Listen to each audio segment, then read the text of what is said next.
शुरू करने जा रहा हूं मैं टाइम मैनेजमेंट के ऊपर। देखिए, आपका टाइम मैनेजमेंट कैसा है आप चेक कर सकते हो। एक छोटा सा परीक्षण करना, खुद पर ही करना।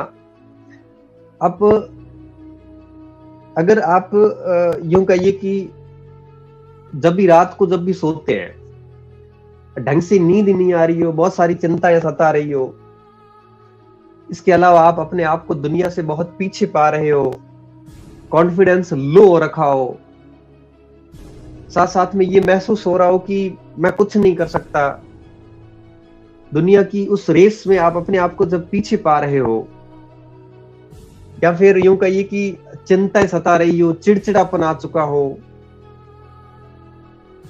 ऐसी जब स्थितियां आपके मन मस्तिष्क में गुजरती है तो ये संकेत होता है इस बात का कि कहीं न कहीं आपका टाइम मैनेजमेंट बिगड़ा हुआ है। और जितना जल्दी इसको आप सही नहीं करोगे तो निश्चित रूप से यह टाइम मैनेजमेंट जो बिगड़ा है यह आपको डिप्रेशन में ले जा सकता है, यह आपको स्ट्रेस की उस अवस्था में ले जा सकता है जहां आपका कुछ भी करने का मन नहीं होगा। इसलिए सबसे पहली चीज ये ध्यान रखना कि आप अपना टाइम मैनेजमेंट जो है वो प्रॉपर तरीके से यूज लेना, क्योंकि टाइम मैनेजमेंट ही सब कुछ होता है। मैं मानता हूं कि टाइम मैनेजमेंट ही सब कुछ होता है। मैं यहाँ पे 2 एग्जांपल देता हूं। एक ऐसा स्टूडेंट जो यूं कहिए कि डेली 5 से 6 घंटे सोशल मीडिया पे व्यतीत करता है, चाहे टेलीग्राम पे करो, चाहे इंस्टाग्राम पे करो, चाहे फेसबुक पे करो, चाहे वो व्हाट्सएप पे करो। तो डेली अगर 5 से 6 घंटे व्यतीत करता है तो आप मानिए कि पूरे साल में उसके 3 से 4 महीने सोशल मीडिया पे वेस्ट हो गए, बिल्कुल व्यर्थ हो गए, उसमें कुछ भी हासिल नहीं हुआ। और आपको पूरे साल में केवल 8 महीने मिले तैयारी की। ये सोशल मीडिया ऐसा एक जहर है, ये कंप्यूटर, ये मोबाइल, जो आपको धीरे धीरे खाता है और आप उसको एहसास भी आपको नहीं होता। आप यकीन कीजिए, आप अगर 6 या 7 दिन अपना फोन बंद कर लोगे तो आपको कोई फर्क नहीं पड़ेगा। आप 6-7 दिन बाद जब वापस फोन खोलोगे तो आप पाओगे कि कोई मैं दुनिया से पीछे नहीं रहा हूं। तो मैं यही सजेशन दूंगा कि आप जो है यह अपने टाइम मैनेजमेंट का पूरा ध्यान रखें। कैसे किया जा सकता है टाइम मैनेजमेंट? मैं अगर मेरी बात करूं तो करीबन 5 से 6 वर्षों तक मेरा एक शेड्यूल रहा था कि हर दिन 7 से 8 घंटे बिल्कुल रेस्ट करना, 7 से 8 घंटे स्टडी करना और 7 से 8 घंटे खेलना, परिवार के साथ व्यतीत करना, दोस्तों को देना, बाजार जाना, कोई जो भी बचे कुछ कार्य है वो सब करना। ये सारे कार्य मैं 7-8 घंटे में करता था और ये सिस्टम मेरा लंबे समय तक चला है। तो 8-8-8 का रूल्स था। 8-8-8 मतलब 24 घंटे का उपयोग आप 3 भागों में बांट देते हो।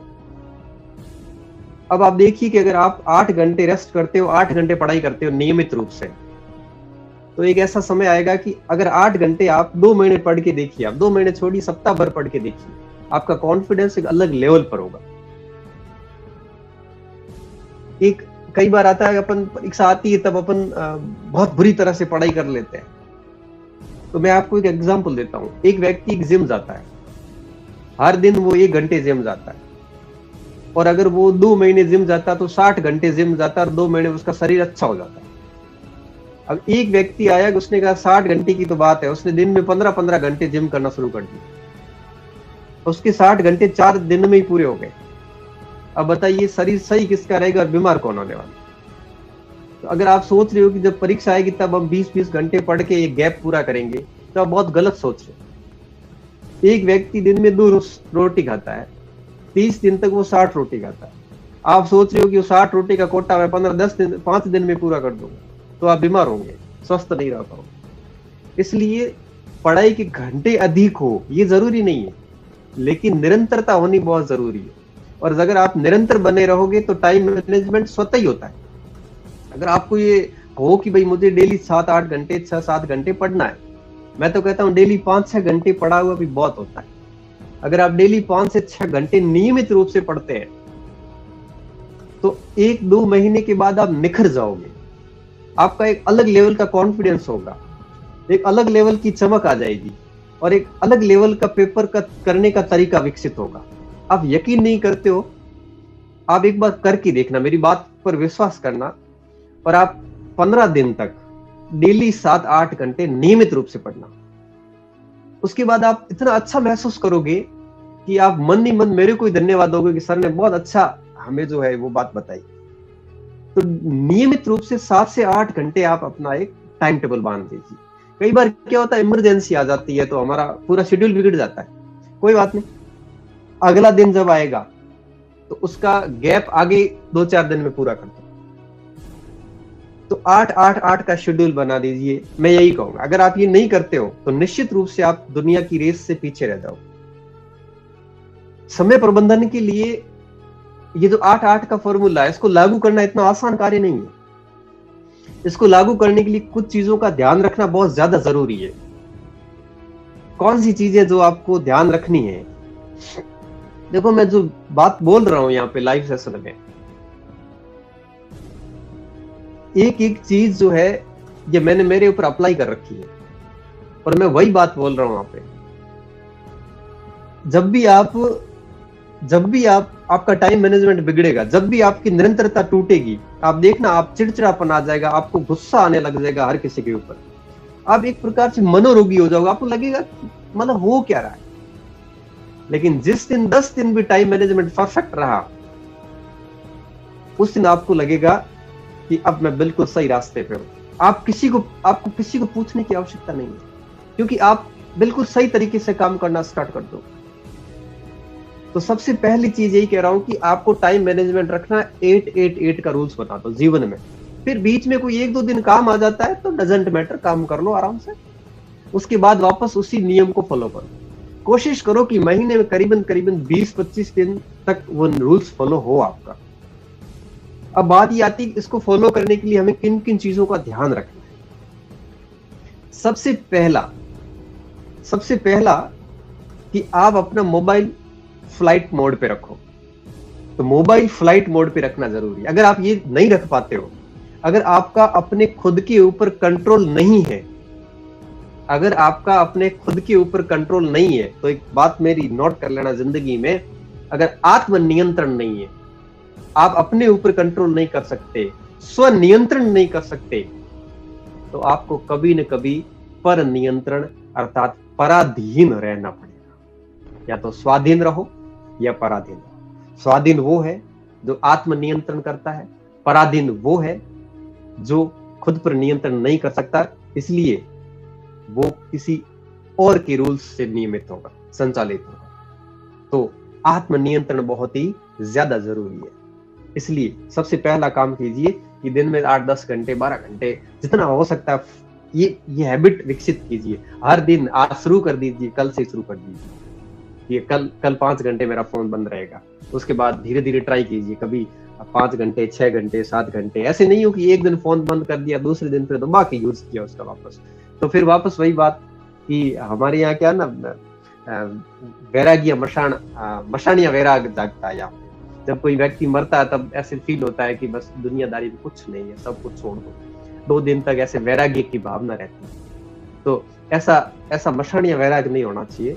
ऐसे जब प्रण अगर कर लो तो फिर उसको नियमित रूप से बनाए रखना। दूसरी चीज टाइम मैनेजमेंट के लिए दूसरी सबसे बड़ी जरूरी चीज है वो है नकारात्मक रोंदू लोगों से, जो छिद्रान्वेषण होते हैं ना, जो हर समय गलती निकालते रहते हैं। ऐसे लोगों से आप दूर रहें। ये लोग आपको सच मानिए बर्बाद कर देते। मेरे 1-2 साथी ऐसे थे जो हर समय पॉजिटिविटी रखते थे। मतलब मुझे उस समय इंग्लिश बिल्कुल नहीं आती थी और मुझे कहते थे अरे खाली मत आती, तेरा वैसे ही हो जाएगा, तो तेरा जीके अच्छा ना तो उसमें कर लेगा। मतलब मेरे को इतना पॉजिटिव रखते थे कि मेरे अंदर से अपने आप ही कॉन्फिडेंस आ जाता। तो ऐसे जितने भी लोग हैं जो नेगेटिव बात करते रहते हैं, रोते रहते हैं, हर समय रोते रहते हैं, रोने का मतलब आंसू नहीं बहाना, ऐसे मुंह बना के भर्ती तो आएगी नहीं, सरकार है स्थिर है, पता नहीं क्या होगा, सरकार निजीकरण करने जा रही है तो सरकारी वैकेंसीज नहीं आएगी, इस टाइप के जो लोग हैं, ऐसे लोगों से भले ही आपकी कितनी भी अजीज क्यों नहीं हो, ऐसे लोगों से जितना हो सकता है उतनी जल्दी दूरी बना लीजिए, क्योंकि ऐसे लोगों से दूरी बनाना ही आपकी आधी से ज्यादा सफलता है। तो ऐसे छंद्रान्वेषक, नकारात्मक, रौंदू लोगों से दूर रहिए। क्यों? क्योंकि ये आपकी सोच को प्रभावित करते हैं, और व्यक्ति जैसा सोचता है ना, एक न एक दिन वैसा हो जाता है। इसलिए ऐसे लोगों से जितना हो सकता है उतना आप दूरी बना कर। मैं तो कहता हूँ, कोई कहता है सर मेरे घर में बहुत सुनाने वाले हैं, कोई कहता है सर मेरे मित्र ऐसे हैं जो बहुत सुनाते हैं।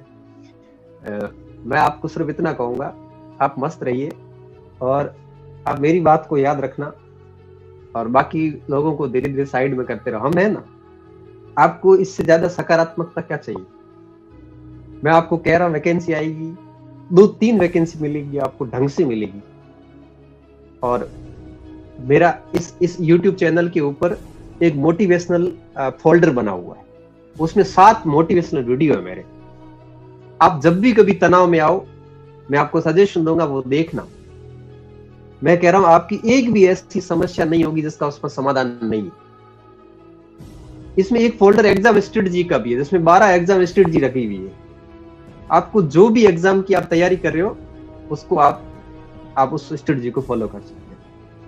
तो टाइम मैनेजमेंट 8-8-8 के फॉर्मूले को लागू करने के लिए मोबाइल फ्लाइट मोड पे। दूसरा, नकारात्मक, रौंदू, छिंद्रान्वेषक लोगों से दूर रहो और हमेशा पॉजिटिव को अपने आसपास रखो। अगर ऐसे कोई लोग नहीं मिलते हैं तो अकेले ही रहो, क्योंकि अकेला जो होता है ना, वो बहुत अच्छी तरीके से काम कर सकता है। भीड़ में तो हमेशा यूं कहिए कि भीड़ बन बनाए रास्ते पर चलती है, अकेला हमेशा अपना खुद का रास्ता बनाता है।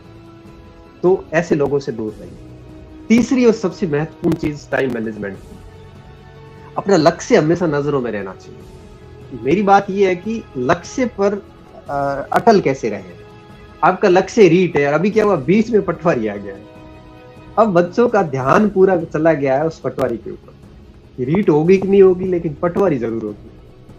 अब सर तैयारी किसकी करें? बस अब देखिए, यहां पे मैं आपको एक अच्छे से सजेशन दूंगा। लक्ष्य रीट का ही रखना और रीट की तैयारी करते जाओ। कॉमन पार्ट है वो अभी पढ़ना स्टार्ट कर दो। फिर लगता है कि नवंबर तक अगर रीट की विज्ञप्ति नहीं आती तो मान के चलिए कि जनवरी फिर एग्जाम होगा, और संभव होता है फरवरी में भी नहीं होगा। तो आप फिर नवंबर के बाद 2-3-4 महीने बढ़िया तैयारी पटवारी की कर, और उसके बाद क्या होगा, फिर जैसे जैसे आप तैयारी करते आगे बढ़ते जाओगे, चीजें क्लियर होती है।